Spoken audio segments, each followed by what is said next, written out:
So welcome to Financial Algebra. It is week 1 of quarter 2, and it's time for everybody to get A's this quarter. Woo woo. So what we've done is we've just had the students who've logged in already have answered the question to the poll. And then I need you to be able to be willing to talk about the poll and then also the discussion. Today what we're going to be doing is we will be talking about the pros and cons of checking accounts and a little bit about banks and credit unions, some of their differences, some of their similarities. And then when you're done, you should be able to recognize some of the pros and cons of joint accounts and then identify credit unions as well. So it's kind of going to be similar. Let's see.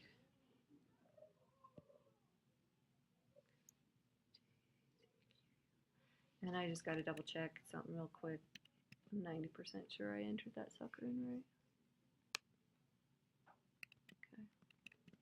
Nice. Okay, so most of you put it depends why you would both share a joint account. So I want you to put why you would and why you would not. Okay, what would it be that would cause you to say, oh sure, we're gonna have a joint account, and what would cause you to say no way? So I'll give you 2 I don't minutes. even know what this is. I don't even know what a joint account is. Okay, that's why I like it when people come live, is because they'll ask me questions that I just think is normal, and they're like, no, it's not. It's not everybody's information. Okay, so let's kind of clarify. The question was asked, what do I even mean by a joint account and a checking account? When you go to a bank, you can open up a savings account and a checking account. You can put more than one name on that account. So in other words, more than one person has access to it. So if you and I were to open up a joint bank account, um, and I put money in it, you could go in right behind me and take it all out. Or and right, and a check account would be because we got lots of bills, so we got a mortgage to pay and electric to pay and all those kinds of things. So that's kind of the little bit of a background on that one.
Oh,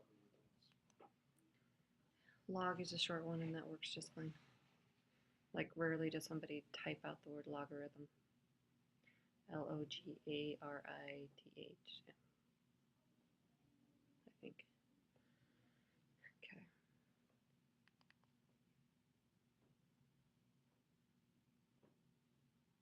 Cool.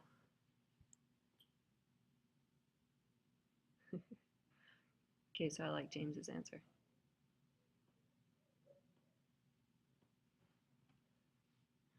Tanya, is that your brother that you share?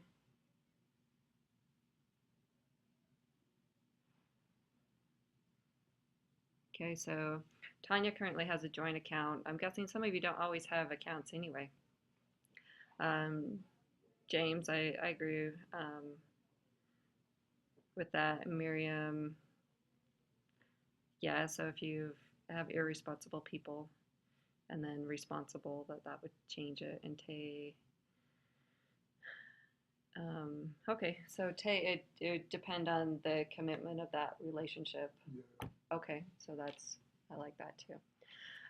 So just my experience with joint accounts as a person that's, just a little bit older than you is it's really important and really critical to pay attention to if you get into a relationship where you have a significant other, to know what their spending habits are. Because you're right, if you were to have an account with somebody and they like to go shopping and they knew it was a payday, and then so they just go and they just wipe out the account, and you're like, well, tomorrow is I got to pay the bill day, then yeah, you can get into some pretty significant financial things. When I got married, my husband was a cash only person. And so we came across a little bit of that issue. And I'm a person, and it's like, if I put money in the bank, I don't even think about it. It's in the bank, it's there. When I need it, it's there. And he's a person who puts money in the bank. He's like, I know how much money I just put there. So I know how much money I can go spend now. So it's the idea, the financial thinking around it. One way isn't better than the other way, but you got to go into it with your eyes open. Um, just an interesting side note is financial reasons is a significant reason why people get divorced and separated and all that good stuff. Not good stuff, bad stuff, I guess. But it's when you don't know how to manage your money together and you do it in a way that just causes anger and frustration. And anyway, so what we do is we have a joint checking account, so we pay the bills from it. And then he's got another account, and I've got another account to where if I'm saving money, he doesn't have access to that account to say, oh, it's time to spend it now. But we together make that decision, and then I go and get the money. So he knows I've got the account open, and it's harder. So I also have a savings account where I don't have a check account with it. So it is only savings, and I can't get it out unless I just go visit the bank myself. Make it that little bit step a little bit harder for it. Um, because I was having a few technical difficulties at the beginning, and I still am, it's a little frustrating, but we're going to figure out how to go through the rest of it. Okay, so in the old days, here's a quote, and I'll just talk about what I think it means. In the old days, a man who saved money was a miser. What does a miser mean? Do you guys know? It's kind of like someone who's not generous. So the tightwad, you know what a tightwad is? Scrooge, yeah, so similar. Um, and nowadays he's a wonder. So what do you think that kind of means? In the old days he was a Scrooge. Now today they're a wonder if they have a savings. I think last week we talked a little bit about being the American mindset is just spend, spend, spend. So I'm thinking that that's kind of what it means is if somebody has actually a good savings account, people are like, oh, well, why aren't you shopping? Or that kind of thing. So let's go to this week's material. And this is where I'm going to get a little frustrated because it's not going to work out the way I wanted it to. But that's okay. We could still talk about a couple of things. So checking accounts and registers. Does everybody know what a register is? I'll show you a picture. Kind of recognize that? So like when people have checks, then at the back of the checks they've got a register. So anytime I use the term register, that's what I mean. And yeah, because anytime I think register, I think of cash registers myself. I'm like, okay, I got to switch my brain. No, we're talking about kind of a balance sheet. We just talked about the pros and cons of joint accounts.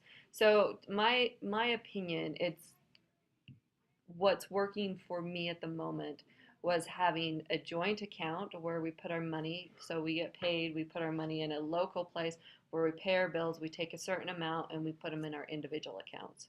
So then we know what we're spending, and I'm not saying, well, what'd you spend? What'd you spend? We got this bill we got to pay. Rah, rah, rah, rah, rah. My parents have always been a joint account, but their spending is similar. And my dad he doesn't really care about money, and so he doesn't care to go shopping either. And now that he's gotten older to retirement, he's kind of getting an allowance because there's certain things he wants that my mom doesn't place priority on, so she thinks it's being frivolous. But if he's getting his allowance and saving it, then she doesn't care. It helps anyway. You got to do what works for you. Let's talk about a credit union and a bank.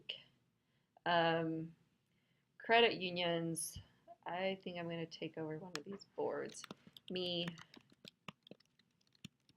the teacher, might want to say something different. So a credit union, CU, they are locally owned, and banks are usually nationally. And banks actually tend to carry a lot of fees. And in one of the webinars next week, I'll try to upload the fees from a bank that I know and then upload the same fees from a credit union. So we kind of compare those two. And then also access. Access, I mean like branches, so physical locations, and then also ATM locations. ATM locations tend not to be that much of a deal because all banks usually will just charge you a fee if you use someone else's. Yeah, they do. They'll use it. Like usually just $2 off. So $2, okay. And whereas credit unions, they'll still charge you the fee, but they have what's called a co-op. So if you are working an ATM co-op, then they don't have any fees associated with that. And so there's pros and cons with both. If you're somebody who like switches states every couple of months, then maybe a bank would be easier because credit unions are local. But if you're going to be staying in a place for a couple of years, or maybe to me even a year is good enough because I don't like fees. Like Wells Fargo, they got lots of fees, and I don't like that. I don't like giving somebody money to hold my money because the banks and credit unions, they actually take your money and they invest it. So they're earning money off of the money that you've got in there. You've got to have it in there, but they're earning money off of it. And so if they're going to be earning money, I don't want them giving me fees. I'd rather go use my bed, hide it under the mattress or something. Okay, so this week we talked a little bit about debit cards and credit cards in our lesson as well, and I just wanted to touch bases with it. Your debit card is like writing a check. Okay, so as soon as you swipe that debit card, your bank account goes down that much. Your checking account does, and it pulls from your checking account. Your credit card is not connected to your checking account. All it's doing, like if you have a credit card, you may have say $1,000 on it, and it's just going to build up whatever money you owe. And if you don't pay off your credit cards, they just give you lots more fees. It's great. They're great that way. So credit card is like a loan. And you have to intentionally pay it off. Like you have to go and physically say, I'm paying off my loan. Or online banking too. Whereas a debit card, it just flat out starts taking stuff out. Okay, let's talk about check protection and overdraft protection. I was reading somebody's post and it caused me to wonder about banks versus credit unions again. Because she was saying that if she had overdraft protection, then it's a $10 fee or a $20 fee or something like that. And credit unions don't charge that fee. No, I was talking to you about that earlier. Okay, and so like I'd also seen a post on it about getting check protection. Whereas if your credit score, you've got to have okay credit because they're not going to give the overdraft protection and or check protection, whichever one. You've got to ask permission for it. And then they're going to run your credit and see that you actually pay your bills on time and you've got a good credit rating, and then they will. You could set it up to pull from your savings account. So if you've got, say, $1,000 in your savings account, which if you do, let me know because I'll come share. Then as you write your checks that go below your check balance, it'll pull from savings. Sometimes there's a fee with that. My credit union, there isn't. But the way I set mine up is I pull it from a loan. And Anybody know a reason why you'd want to have check protection? Just in case your check bounces. What happens if your check If bounces? it bounces, don't you get like overdraft fees? Yeah.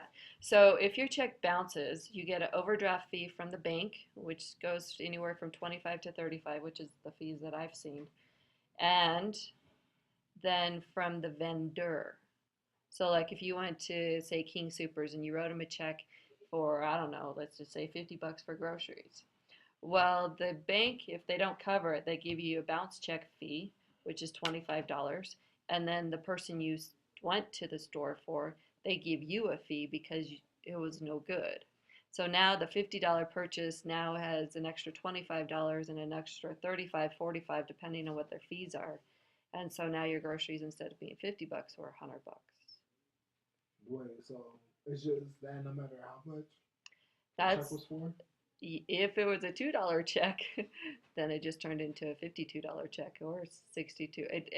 It's amazing the amount of the fees that are associated with it. So just the fees itself are like 50 something. Well, the fees are usually like 25 to 35, maybe 45 with from the bank, Uh-huh. just the bank. And then the vendor themselves, so where you purchase, a retail store or whatever, they're going to also give you a fee for it. So if I go to the store, I don't have a card, I just got some checks, right? And I just wanted to buy a bag of chips for like 99 cents. And if you had no money in your And I account, didn't have no money in my account. It's gonna be like $50. come back 50 bucks for your $99 Wow, chips. no. So, and that is a reason why, even if you're young, you want to start building good credit, which is hard when you're young. But once you can and they let you, then you set up this overdraft protection. See, no, because I was talking Because about this otherwise, last what year. happens is if you do overdraft protection on that 99-cent chip thing, and the bank goes, "Oh, you don't have any money. Here's a small loan for $1." And the store doesn't even know you went under, so they still got their dollar. The bank sends them their dollar, so they're dealing with all the store fees because they don't even know there's a problem. So they get paid, the store gets paid, they're happy, you get nothing. And the bank says, "I just lent you $1. Now you owe me $1.02." Versus, "Holy cow, your check just bounced. I'm going to give you this fee of 35 bucks because you're really lousy with your math."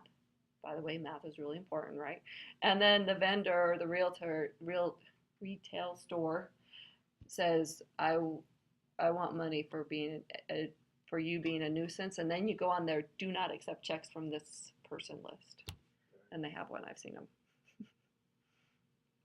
So yeah, so if you can get that overdraft protection, that overdraft, and also pay attention to your spending habits. Don't go, "Oh, woohoo, I got 500 bucks I could pull from." That's I'll how use somebody I cash. know does. Cash is a good way. The hard thing with cash is if you ever want to buy something big. Yeah. So if you ever want to buy a car and you don't have enough cash, or you want to buy a house, that's the only problem with that going full cash. So like when I got married, I told you my husband was a cash guy only. He I mean, couldn't plus that's qualify kind for of a mortgage. suspicious of like you buying a house. And You got that kind of money, that's great. That's kind of suspicious. People It is. People wonder where you got your money from. Yeah. But like, so my husband, if he wanted to, at this point in time when we got married, he could not have qualified for a mortgage because he doesn't have any credit because he always paid cash. And so there wasn't anything that was establishing that. And one thing that you can do is you can go and you can get a small loan, say like 500 bucks, and establish your credit. Because later in life you may want it. If you want to buy a home, you've got to have decent credit, and How are he you supposed to couldn't get have. credit if you can't get a credit card though? You like if you told me you have a checking account, I right? got a checking account, yeah. You go to the bank and you just ask them for a small loan, like 200 bucks, 400 bucks, and then you just make monthly payments on it. It costs you a little bit of money to build that credit. Like it'll cost you say 20 extra bucks while you're paying it off. So take out that loan, take that money, stick it in your savings account, and then pay it off on a regular basis. And then that lets them know that you're paying your payments on a regular basis. I think cell phones might help with credit. Utility bills don't. I don't think cell phones do, to tell you the truth. I think you just have to like intentionally build it. Because I tried to get a card, but it was gonna be like a college one, like I would, college loan card. yeah, Card, and I don't think I got approved for it or something. yeah. Like, And that's okay, because I mean you're not graduated yet, but you may also like go talk to. So I know you're dealing with a bank. You may want to talk to a credit union, and we're gonna have a credit union person come out in 3 weeks, and you might be able to ask. These are really good questions. So hold them, and then ask that credit union person and say, how do we build our credit, so that way when we get in the real world, which is today, you can start to have that credit versus the cash. Okay, so I was going to go over this. Does anybody have any questions on how to balance a checkbook or how to fill in all those numbers? Because it seems like most people have been doing their assignments, and it seems like they're coming through. And I want to keep this webinar to 30 minutes. It's like a number or code. Oh, it's most likely that's a check number. And if you're starting with check numbers at 200, it's better. Like when I order checks, I order them in the thousands. Why? Because then people think I've written a lot of checks and I know how to do my banking. I don't Wait, use what? checks. So then people think I've written a lot of checks and I know how to do my banking. Should I use checks? Because like if you use check number 1, they're gonna go, this person even have money in their account. It's the first check they've ever written. So anyway, it's a strategy that I've used. Which does that make sense? No, I'm still lost. I mean, So if you give me a check and it's got the number 1 on it, then I'm gonna go, has he never written a check before? Because his checkbook, this is the first number. Whereas like me, I'll start my checks out at say 6,000, and then they're like, oh, she's probably been doing business paying bills for years. Whereas you, it'd be first check. I don't know if this check is. It just makes it gives a person a different confidence in doing it. Anyway, it's weird. It's So one of you're those supposed to, psychological games. I have the checkbook, right? I Yeah. have that stuff, right? So should I be writing checks or no? Because I don't use it. Oh, well, let's talk about a benefit of writing a check. What would be the benefit of writing a check anyway? I don't know. I don't think there is a benefit. Leaves a paper trail. That's the biggest benefit. So let's say you borrowed money from, I don't know, your mom, and you pay her cash. She could say, I never got that money. Does that make sense? Whereas like if you paid her back $100 and it was in a check and it said for loan and pay off this, then there's a paper trail. When I've written checks for medical bills and I'm at the end of my payment, I go balance, or I owe you $0, like it, because there's a little memo place, and I can say I owe you $0. And then if they have an issue with that, they need to come back to me because I just communicated to them that I think I'm done. Then they've got to like deal with a different. It's like it's a document now that I can say, no, you cashed it, so you must have read it and realized that I felt we were done to $0, and if not, you should call me. Anyway, it leaves a paper trail of paying off your debts. Okay. So it's good. So if you've got something, and my husband's favorite show is Judge Judy. And if you watch Judge Judy on a regular basis, you see people say, well, did you get a check for that? So for like rent, someone's getting sued because someone else didn't pay their rent. Well, I did. I gave them $450, miss.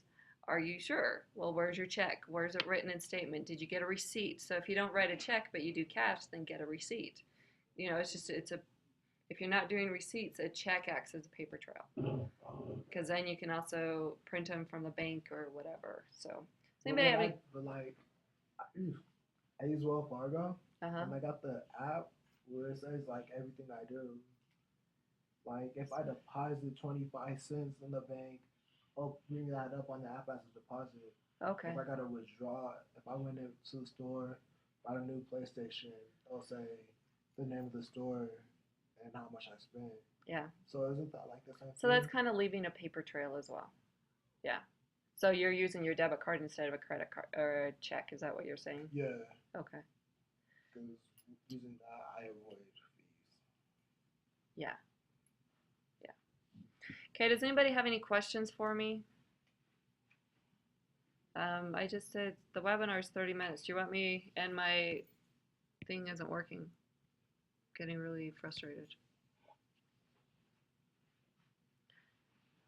So let's talk through this balance checkbook, and let's have you do the first 4 entries for it.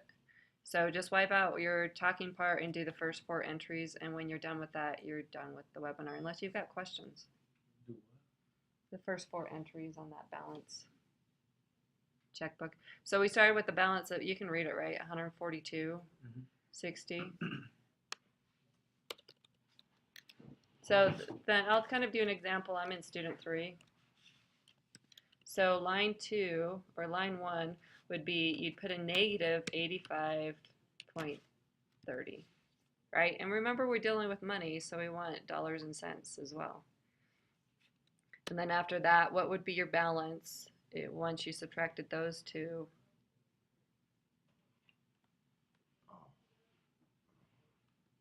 So this is entry 1.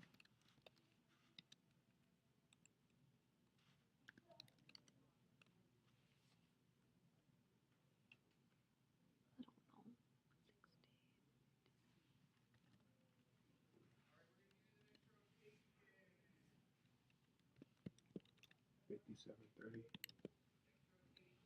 I think so. Is that what you got? Yeah. Okay.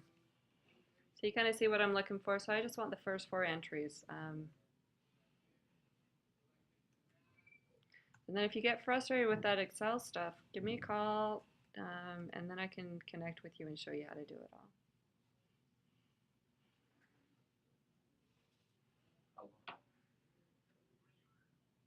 I'm in school right now, but I'm gonna hit the block. Huh? What? I can't even hear you, bro. Right? And Tanya, are you still there? Couple minutes, like 2 minutes. Huh? Good. Alright, well, Then we I'll take see you another. later. Then we take out 23.50. 23.50. Mm-hmm.